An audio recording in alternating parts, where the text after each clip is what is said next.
بسم اللہ الرحمن الرحیم۔ ہاشم بن عتبہ صفین میں علمدار لشکر امیر المومنین تھے۔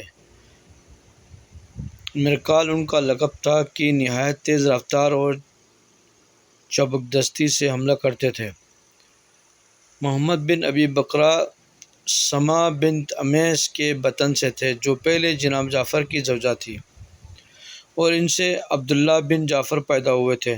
اس کے بعد ان کی شہادت کے بعد ابوبکر کی زوجت میں آ گئی، جن سے محمد پیدا ہوئے، اور ان کی وفات کے بعد مولا کائنات کی زوجت میں آئی، اور محمد نے آپ کے زیر اثر تربیت پائی۔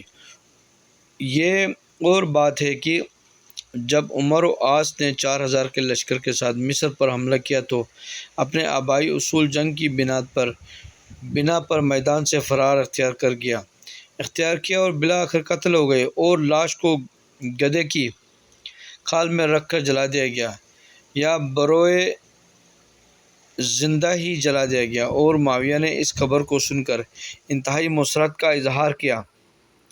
امیر المومنین علیہ السلام نے اس موقع پر ہاشم کو اسی لیے یاد کیا تھا کہ وہ میدان سے فرار نہ کر سکتے اور کسی گھر کے اندر پناہ لینے کا ارادہ بھی نہیں کر سکتے تھے۔